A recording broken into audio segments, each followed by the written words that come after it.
Hi people, Moino Ravenberg here again, as always and as usual. Yeah, it's been a good while since I've done an astrological video. So in this segment, in this video, I'll simply be doing you know whose chart.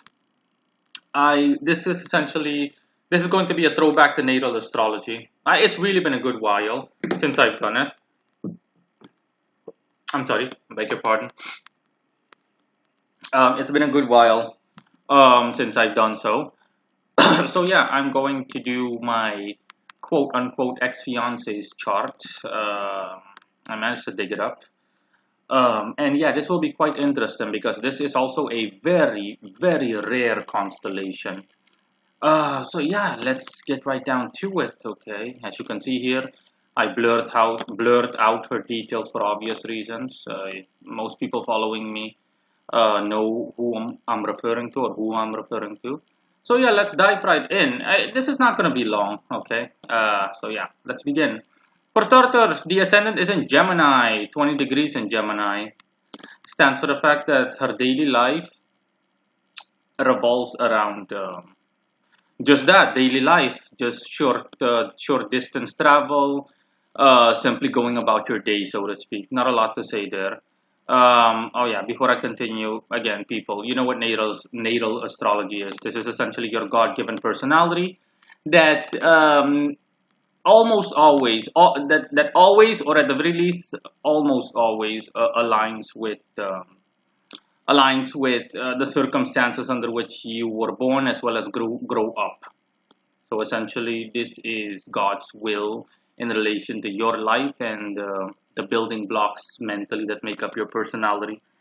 And you'll see for yourselves, people that have my followers that have watched most of my videos and are familiar with the concept of my videos regarding her for the purposes of academia, know exactly what I'm referring to.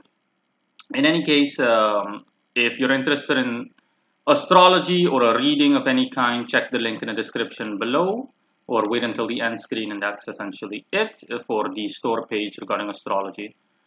So yeah, moving on. Like I said, that's what the ascendant stands for. Someone born under the ascendant in Gemini will be someone that whose life revolves around simply going about daily life, literally, as in simply doing things around the house, going for a walk. It just goes on and on and on. The person by default will like short distance travel. The person will like to occupy themselves with the aforementioned, simply going about their day, watching television or doing something to that extent, you name it, or just daydreaming and going for a walk, so to speak. Now, the second house is the pot of fortune in Cancer. The pot of fortune in Cancer there indicates that it indicates financial income will come primarily through employment of a domestic nature. Think of housekeeping, think of cooking, think of working in a restaurant, all things that have to do with all things of such a nature, or everything that has to do with stuff like that. Now, that's the second house. The North Node is here indicating that the focus should also be on this, essentially, attaining more financial resources, applying to her life overall. The third house is empty. The fourth house, oh boy, and here the fireworks begin here. You've got Mars and the Moon in Virgo. Mars in Virgo is good. Mars in Virgo, generally speaking, means someone that is a perfectionist. I also have Mars in Virgo, or better said, Mars was in Virgo when I was born. Mars in Virgo or Virgo, whatever. Again, this says the same thing. It simply stands for someone that is detail accurate and detail conscious and detail accurate in terms of, and that's why it's in the fourth house, simply referring to the household overall, referring to what they refer to as home, the space that they essentially inhabit. Let's just put it that way. Now, generally speaking, in astrology, the moon represents someone's mother and Saturn represents someone's father in natal astrology. Okay, and the details of these two planets, the zodiac signs they're in, the houses that they occupy within the scope of the chart, They essentially indicate what role your parents played in your life. And yeah, the moon is heavily afflicted here in Virgo. Virgo is one of the weakest and most difficult signs the moon can be in, um, which for her essentially stands for being emotionally unstable in general and being subject to a heavy amount of criticism. I mean, a ridiculous amount of criticism, and primarily by her mother. And it also indicates what role her mother plays in her life, which is that her mother is a very unpleasant individual that abuses her. That's why the moon is conjunct Mars. Okay, Mars is the aggressor, and the moon represents the mother as well as emotions. Okay, she also has a tendency to essentially withdraw and brood. By withdrawing and brooding, I mean that if she is confronted with a situation that's unpleasant, she'll generally speaking, let's just say she'll apply mental escapism. She'll simply go and hide, not just physically, primarily mentally.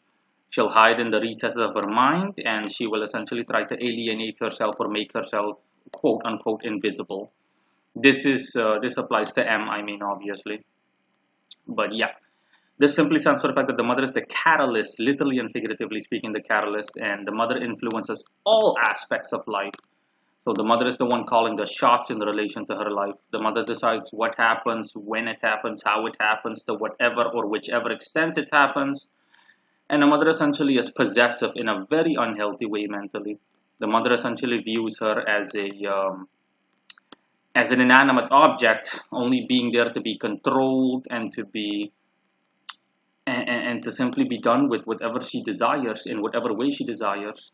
Like I said, the moon Virgo is one of the most difficult signs that the moon can be in. The moon is by default strong in all water signs, so Cancer, Scorpio, and Pisces, and adversely the moon is weak in all Earth signs, so Taurus, Virgo, and Taurus, Virgo, and Capricorn. But in Virgo especially, oh boy, especially when it applies to women in whatever situation or scenario, oh, it is just an absolute nightmare. And yeah, this speaks for itself. And let's see, what else can I say? Mars is conjunct the Nadir. The Nadir is the opposite of the midheaven. This is the midheaven, obviously, indicating career opportunities and the so-called relationship with authority figures in society. The Nadir essentially rules the household. This is the Nadir, the fourth house cusp, essentially. That's spelled Nadir, Nadir. Now, the Nadir is 28 degrees in Leo, and I'm familiar with this degree even. This degree stands for abundance.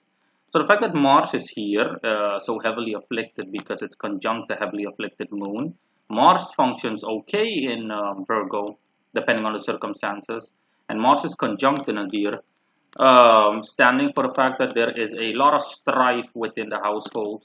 Okay, essentially, home life, domestic life is very, very unpleasant, filled with nothing but abuse of every kind. Okay, mental, verbal, physical, and also a hint of sexual abuse. Not just a hint, but yeah, in a matter of speaking.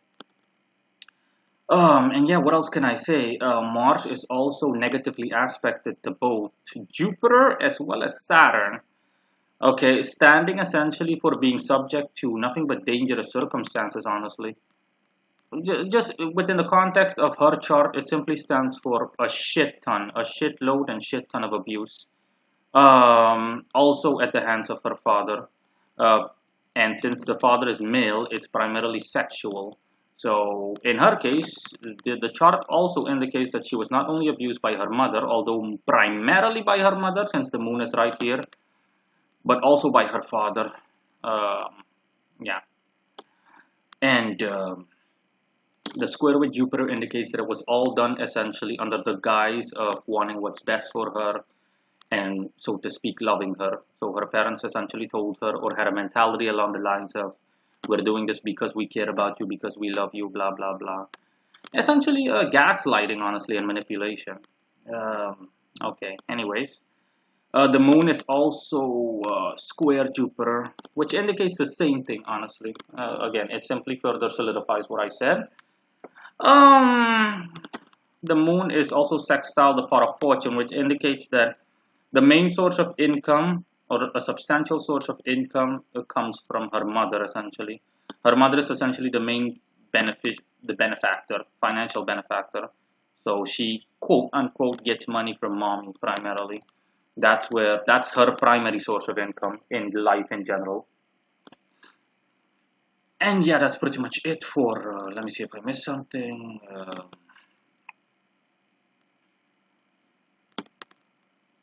I'm just checking briefly if I missed something.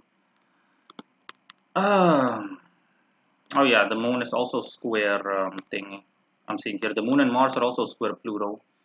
Um, the moon and Mars square Pluto in the sixth house. Pluto is 10 degrees in Sagittarius here, and that's square with these two.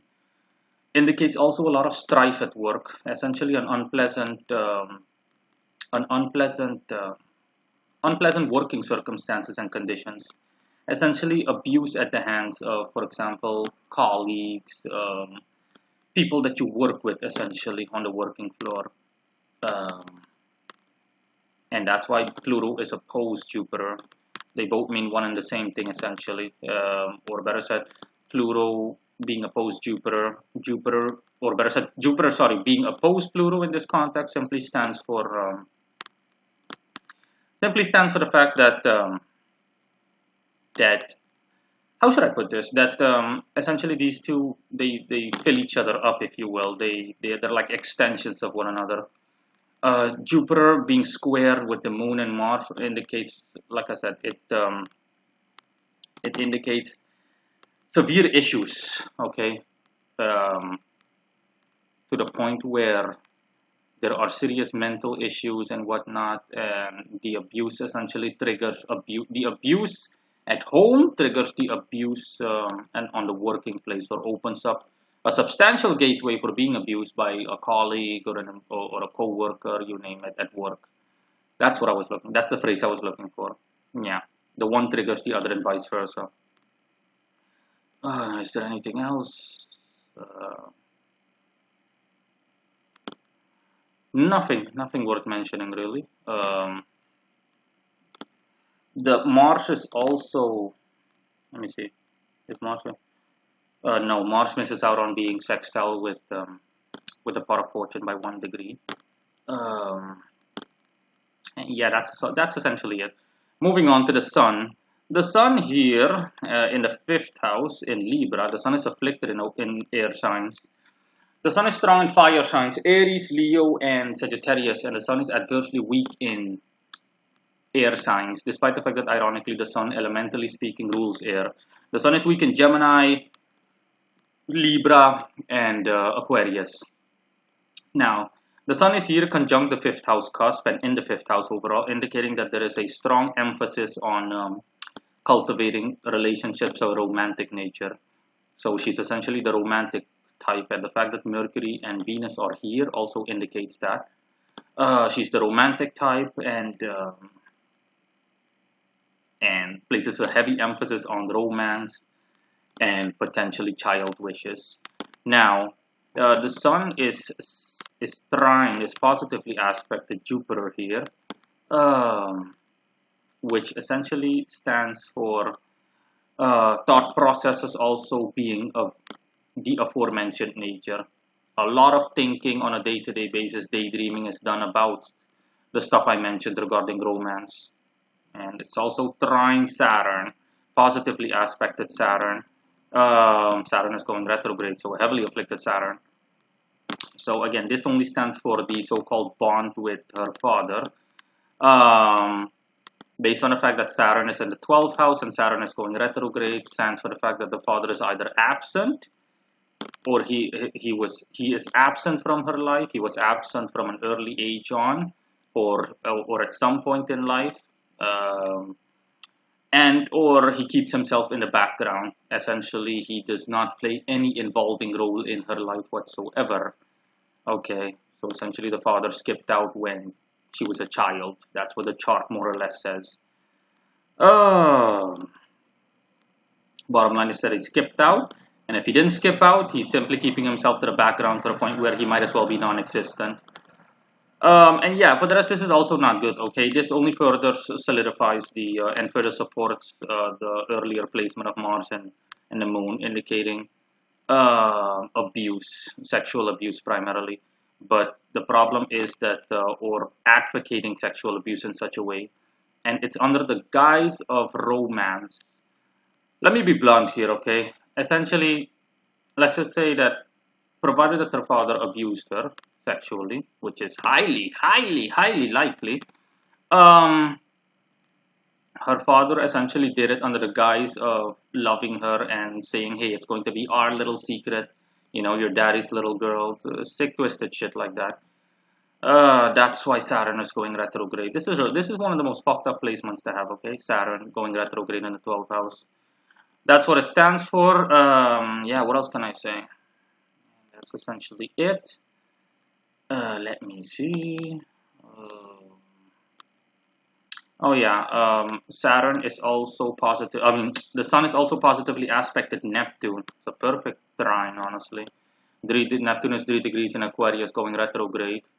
Also not good, essentially. This simply stands for mental distortion, severe mental distortion, essentially being deluded, suffering from heavy doses of self-delusion, not being able to see things clearly.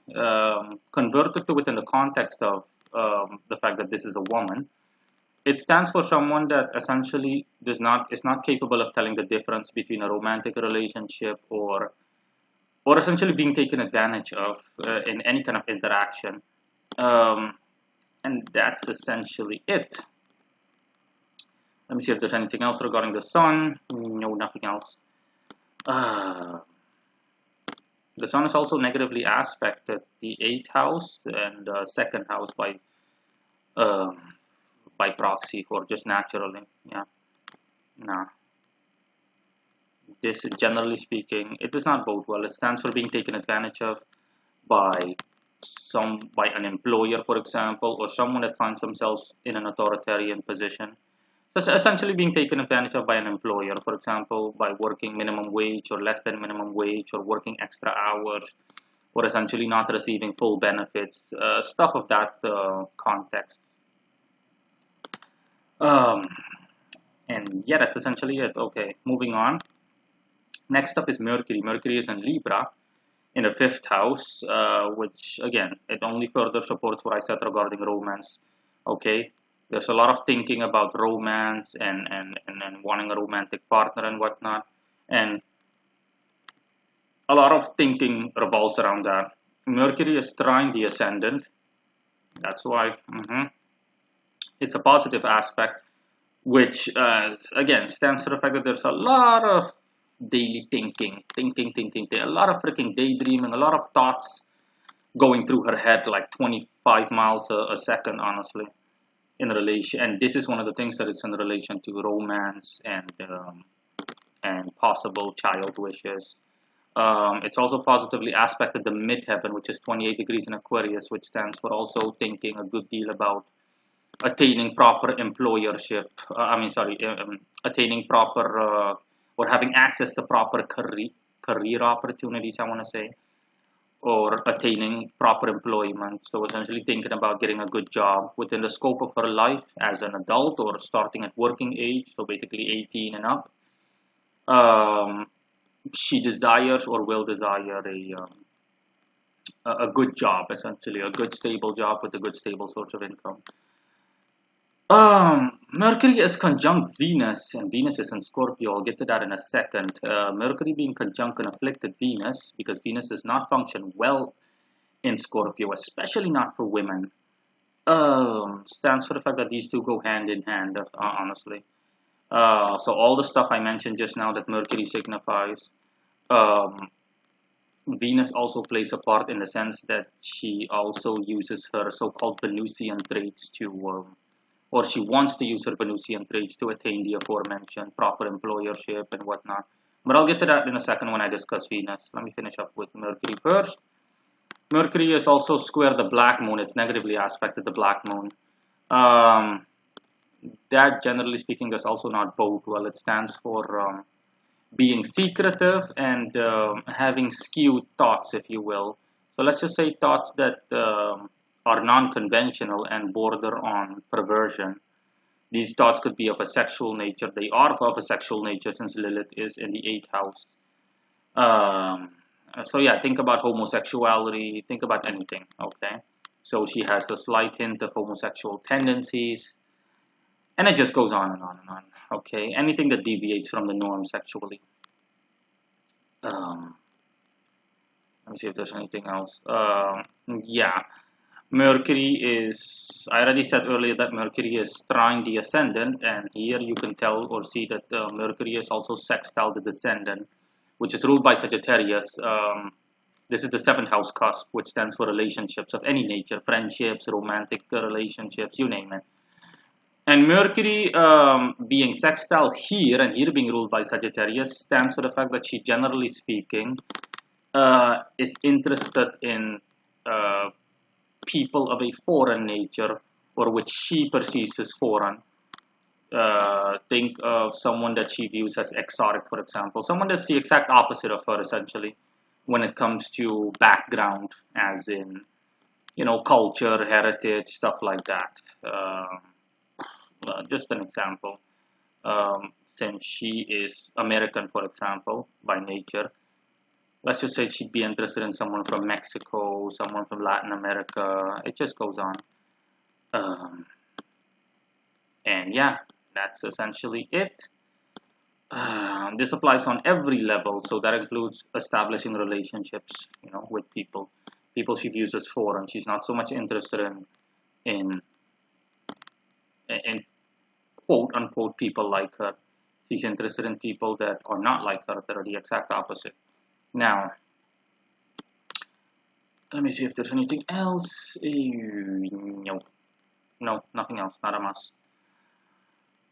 Um, yeah, moving on to Venus. Now, oh boy, Venus being in Scorpio, especially for a woman, is very, very unwise. Okay, Venus in Scorpio stands for her having a strong sex drive, but definitely not expressing that sex drive constructively. It simply stands for the fact that she has a tendency to express herself very inappropriately sexually. Think of inappropriate sexual innuendos, similar to guys catcalling women and yelling obscenities at women of a sexual nature. Hey, you know what I'd like to do to you? Stuff like that. Very inappropriate. Okay, women with this placement in general have a tendency to be sluts. They have a tendency to be loose in a very inappropriate manner. Okay, let's just say borderline, having a borderline prostitution like mentality, which is very unpleasant. Um, Venus is sextile Mars as well, which it's positively aspected Mars, which stands for the fact that how should I put it? There's like a passive aggressive mentality regarding both the household as well as romantic affairs. So going between being submissive and wanting to be dominant or a similar fashion or a likewise fashion. Venus being in the fifth house here stands for the fact that she expresses herself primarily in this area of life that way. So she makes these inappropriate she expresses herself very unwise sexually within the scope of romance, or provided she has a romantic partner or romantic partners. She expresses herself very, very inappropriately. Okay, making sleazy comments towards a lover, for example, or someone she considers a lover. Better said, it just goes on. Okay. Again, for people that haven't seen this video will be a great comparison. I'm going to link another video on the end screen, and you can watch that video as well if you want literally a comparison between what I'm saying in this chart and real life, and you'll see the not similarities. You'll see that everything is pretty much identical. And yeah, what else can I say? Venus is almost conjunct the sixth house. Okay, it misses out on being conjunct by positively aspected by 1 degree, which stands for the fact that there is a borderline, almost a near tendency to behave like this at work as well, which is really, again, really inappropriate. But yeah, what else can I say?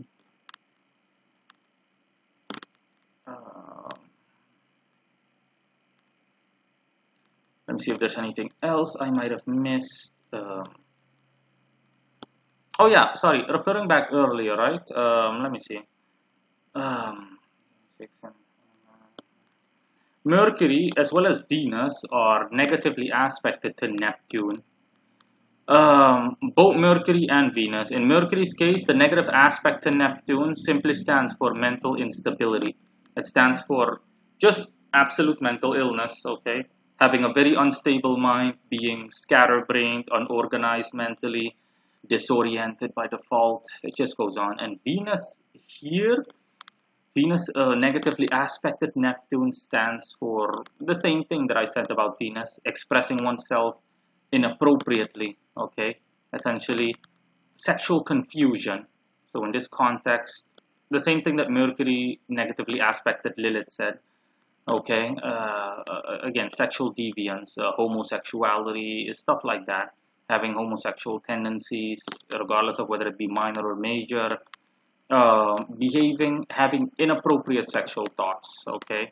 For example, watching more porn than one should, masturbating substantially more than one should. It just goes on.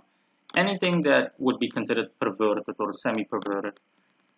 Um, what else can I say?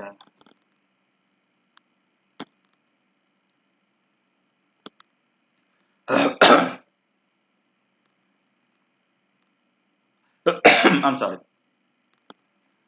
Now, on to Pluto. Let me see if I missed anything. No, that's it. Uh, I'm sorry, hold on. Yeah. I just want to be absolutely sure that I didn't overlook anything regarding Venus.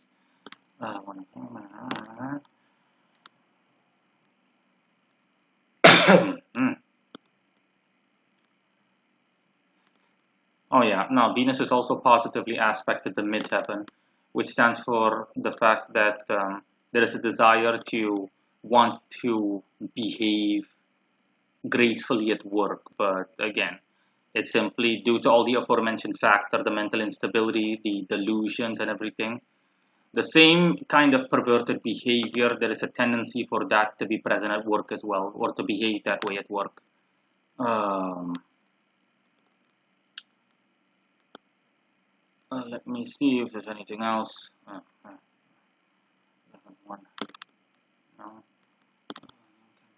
No, okay, that's it. In any case, moving on.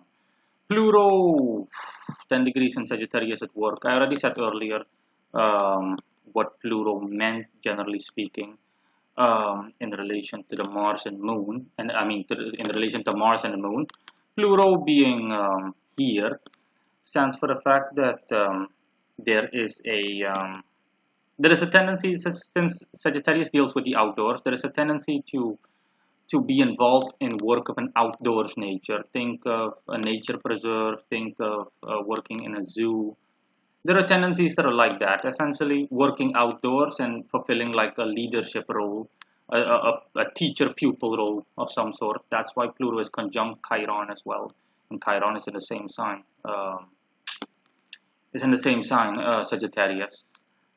Now, as for the aspects, Pluto is, let's see, Pluto is already opposed, like I said. It's opposed Jupiter and borderline opposed Saturn, which essentially stands for a victim mentality.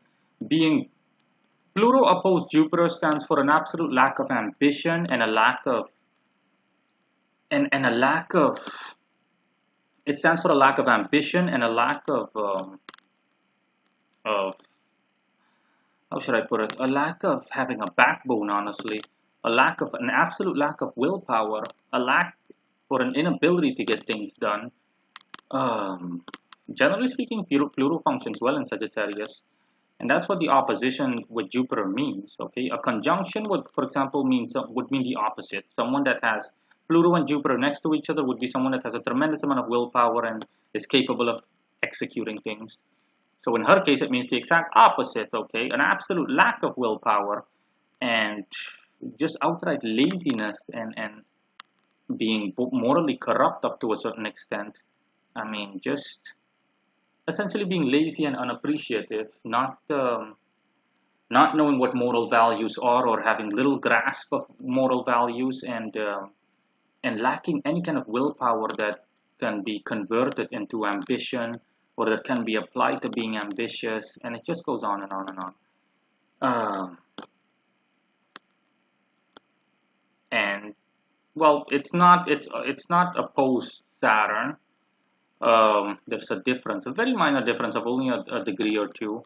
But even if you were to assume that it's opposed Saturn, it essentially also stands for a victim mentality. It stands for a strong tendency to be victimized by male colleagues, since it's Saturn at work.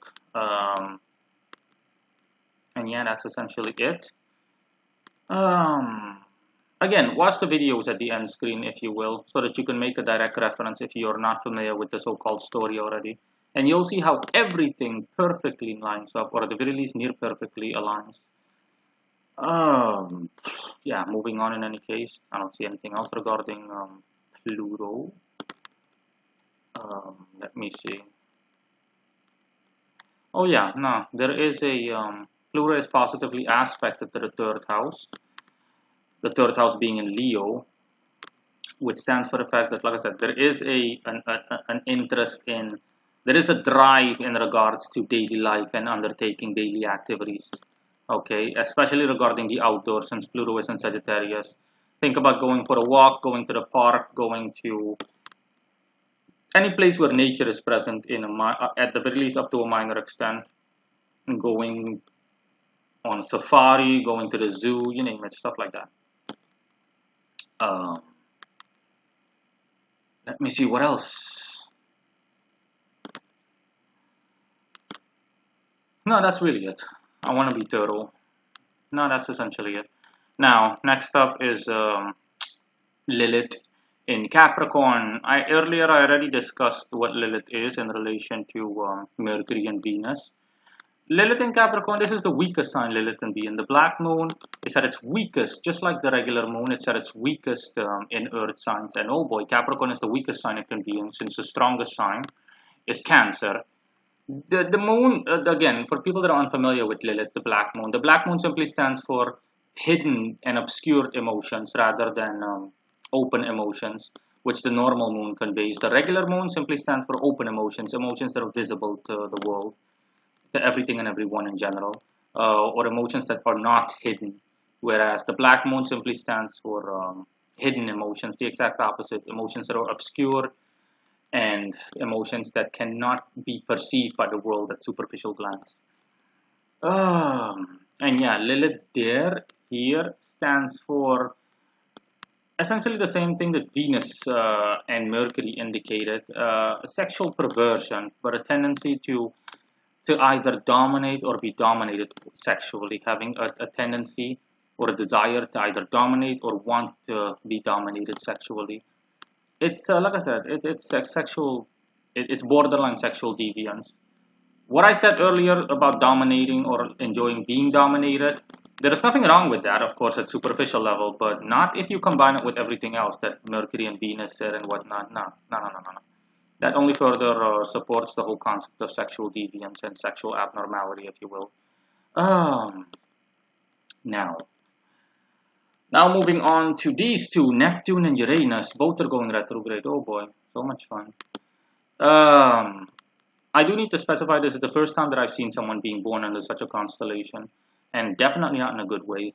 Based on everything I've already said, you can already see what time it is, or tell what time it is, that it's definitely not in a good way. It's a very rare God-given personality to have. Anyways, Neptune in Aquarius going retrograde is not good in general.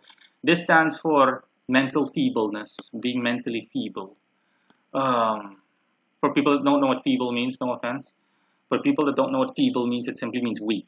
This stands for being mentally weak, as in so weak to the point where you're suggestive. So in her case, she's suggestive. She's so mentally weak, and this is like, imagine a child that suffers from autism. That's what displacement is. It's horrible, okay? This is someone that is that's mentally handicapped to the point where they're suggestive, like a child. They can easily be coaxed or conned into anything.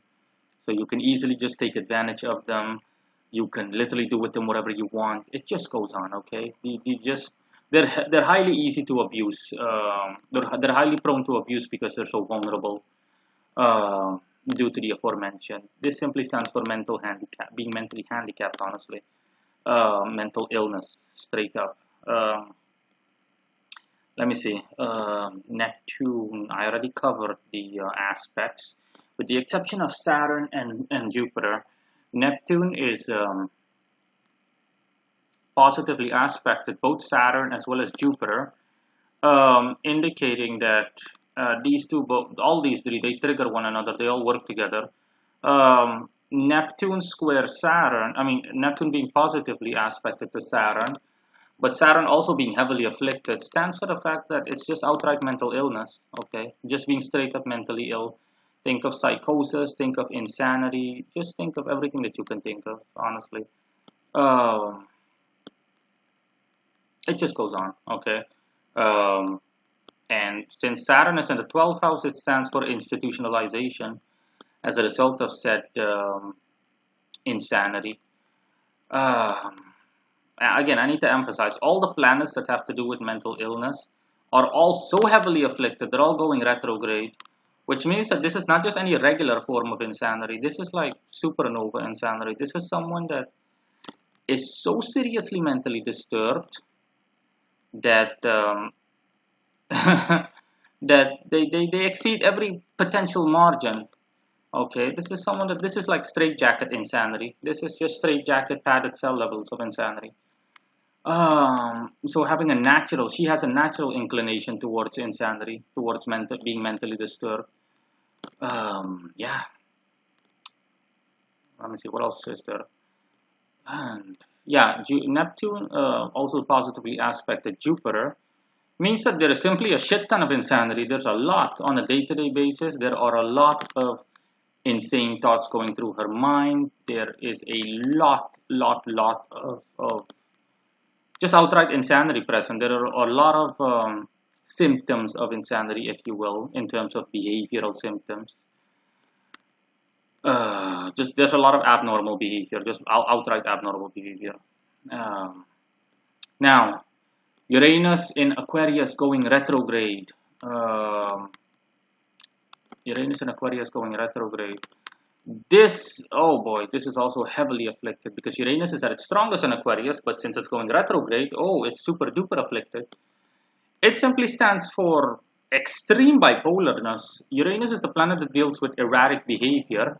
It can be in a good way or in a bad way. In a positive way, if it wasn't going retrograde, for example, someone that has Uranus in Aquarius and it's exalted. Let's just say Uranus is well positively aspected to other planets, etc., etc. Uranus is seen as the modern ruler of Aquarius. So Uranus in Aquarius is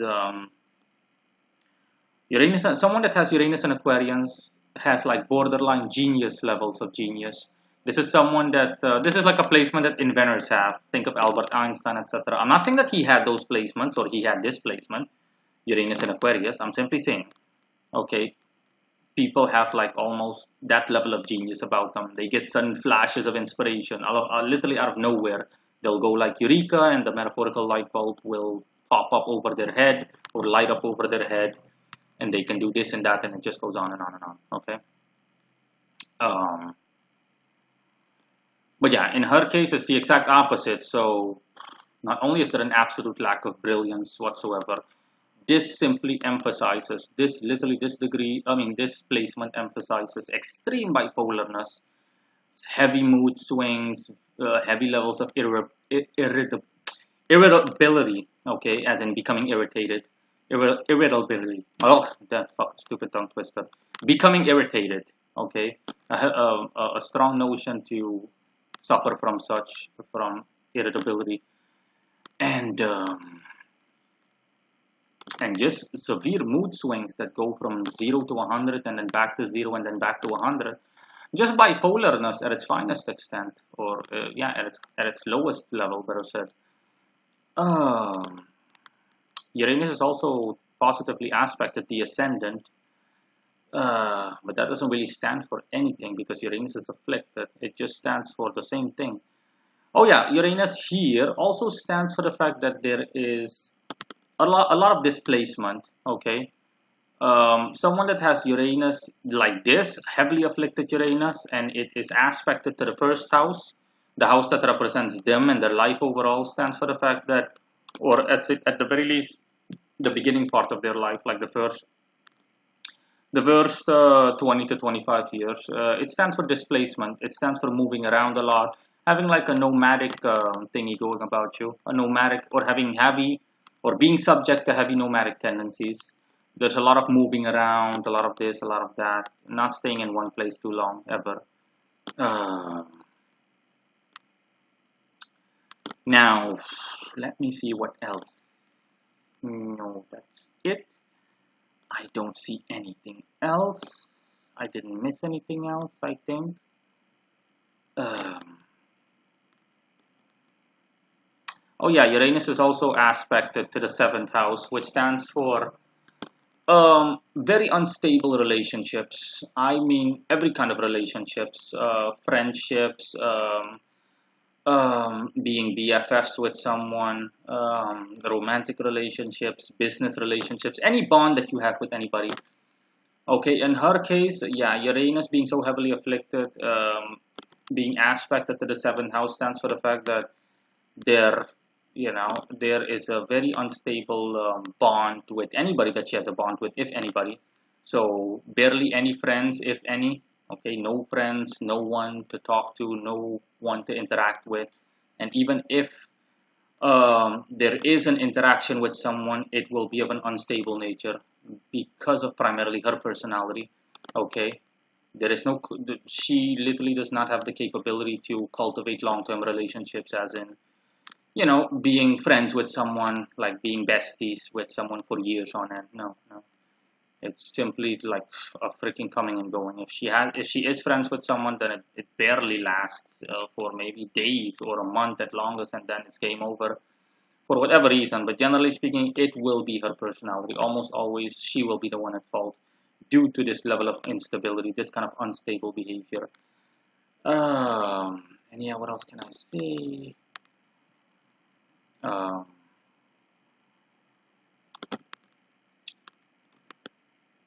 let me see if I miss anything. Yeah, Uranus is also badly afflicted. I mean, it's also negatively aspected to the sixth house, which stands for erratic levels of employment, never holding on to a job for a really long time. It just goes on and on and on. Okay, not holding on, not being able to hold on to a job in general. Anything else? Anything else? Is there anything else I missed? No, nothing else, as far as I can tell. Moving on, Saturn. Yeah, everything else leading up to Saturn has already essentially explained what Saturn is about.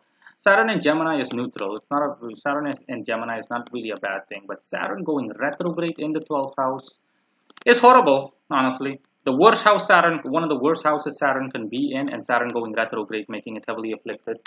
It simply stands for, well, just outright mental illness. Like I said, just being outright loony, like completely mentally disturbed, insane to say the least, like legendarily insane. Straitjacket insanity. That's what Saturn stands for. Someone with Saturn in the 12th house being as afflicted as it is, someone that will be stuck in the past, not being able to move forward with their life or lives. Someone that, again, someone that suffers from neurosis, thinking about stuff that happened in the past and bickering over it, and someone that is highly prone to being institutionalized. In her case, specifically for mental illness. Um, and the Gemini simply signifies the fact that all of this stuff is taking place on a day-to-day basis.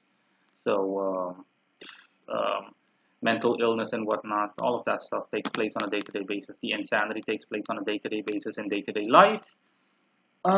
Saturn also deals with, oh yeah, Saturn being here also stands for self-undoing, essentially, self-sabotage, essentially, due to being mentally disturbed, literally engaging in self-destructive acts that counteract wanting what's best for you. So essentially, self-harm, like I said, on most, if not on all, if not most spectrums, So self-sabotage mentally, physically, it just goes on. Think of someone that essentially cuts their own wrists, for example.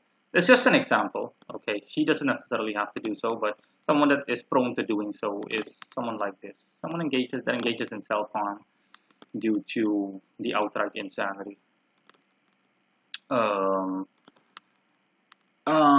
this also, Saturn here also stands for obscurity. It stands for unnecessarily obscuring things. So essentially having a heavy clandestine mentality, hiding in the background, hiding in the shadows, not essentially exposing herself to the world in general, um, and having severe fears of being exposed. Like I said, it's all part of the insanity, honestly. So essentially, Saturn in this position specifically, with everything I mentioned, indicates that she has some kind of fear of being exposed to the world, that the the world is going to actually see her when there is no reason for that being a phobia to begin with. Let's just say a thingy, a pop. What do I want to say? Some kind of visibility phobia. There is no reason for that because it's not rooted in realism. Okay, she's under the delusion that people are out to get her, and that people don't want to, and that people want to simply that her being exposed to people will automatically be like a death sentence, or it will lead to horrific things. Like I said, it's a plain and simple phobia. It's simply part of the whole. It's part of the wide array of mental illnesses she has. Just outright insanity, just being outright, just completely mental. Um, And yeah, that's essentially it regarding Saturn. Saturn and Jupiter are not too far away from each other. Jupiter essentially only being separated from Saturn by like 2 or 3 degrees. Um, and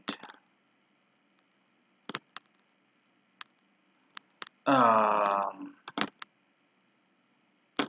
and that's it. Last but not least, Jupiter. We're gonna deal with Jupiter. Jupiter in Gemini in the 12th house, also not good. Jupiter does well in the house that it rules over, since Jupiter rules over Sagittarius as well as Pisces, and this is the house of Pisces.